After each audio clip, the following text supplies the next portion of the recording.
Good morning, ladies and gentlemen. The Executive Chairman of the Fiji National Sports Commission, the board members of the Fiji National Sports Commission, the President of the Fiji Association of Sports and National Olympic Committee, FASNOC, the President of the Oceania National Olympic Committee, ONOC. Ladies and gentlemen, Bulabinak, and a very good morning to you all. It's a nice Saturday morning. Ladies and gentlemen, a lot of people don't seem to know what's happening in our sports arena, especially in the participation of government. And so I would like to touch on that this morning. But ladies and gentlemen, sports in Fiji has a storied history that stretches back decades. But prior to 2011, Fiji was not the sporting powerhouse of a country we could be. We lacked the vision to harness and direct the athletic ambition of every Fijian, not only to achieve global glory or earn a decent living, but to simply make sport and exercise bigger parts of their lives. So we made it a mission. We made it our mission to transport sport in Fiji, not only to make it a more unifying force for the country, but to make it a professional and profitable industry for the benefit of men and women both. We wanted Fiji to become the heart of athletic excellence in the Pacific and a respected and world-renowned sporting destination. And we sought to give every Fijian the chance to become more physically active. That vision, ladies and gentlemen, required a single national coordinating body. No more working in silos, no more missed talent, and definitely no more missed opportunities. So in 2011, a lot of people don't realize this, they don't understand this. 2011, we launched a national sports policy that recommended the establishment of a national sporting commission. 2 years later, that piece of paper produced the Fiji National Sports Commission. And every year since, we have kept the conversation going on what more can be done to improve sport in Fiji.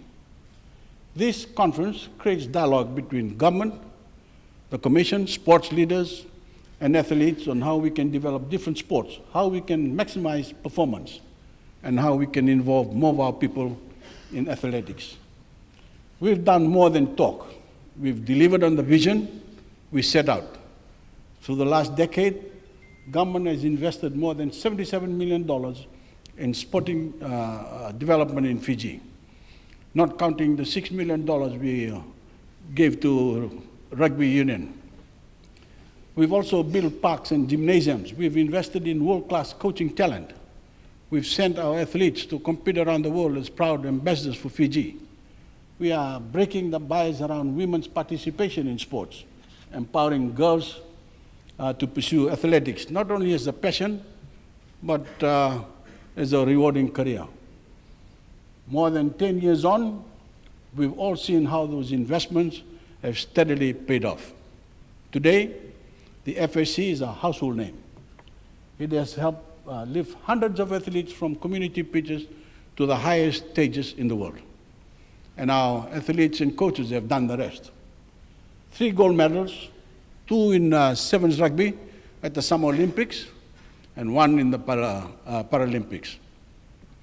Of course, a bronze medal for our Fijiana, 3 World 7 Series titles, the award from 2 Men's Sevens Player of the Decade, the Fijian drawer who will be arriving into our shores next week, and of course, my favorite team, the Fijian women's draw team, who will be competing today in the finals.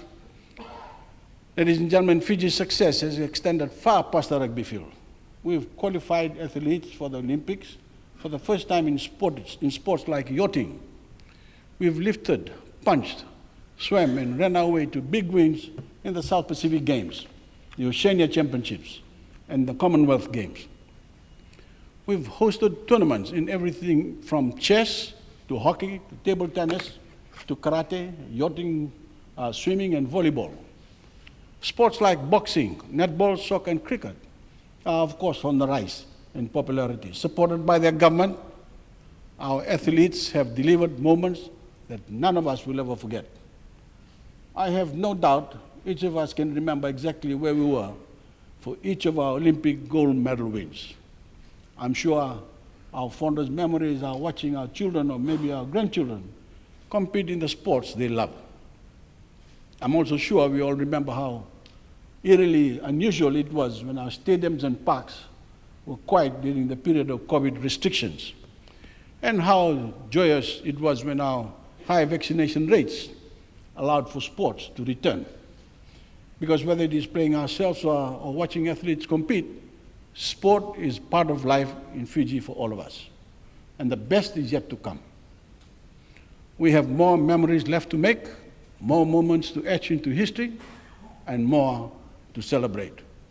As you deliberate through the conference, let's remember that it took forward thinking to get us where we are today. We must keep looking forward and answering the question, what's next?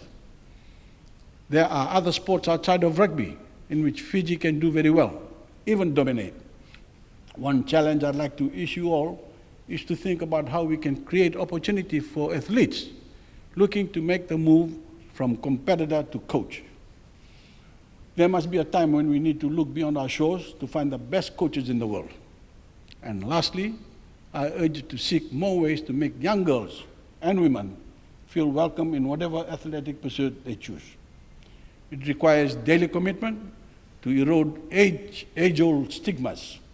The government I lead is prepared to give that commitment, and I ask the same of every athlete, coach, and manager in the country. Thank you all.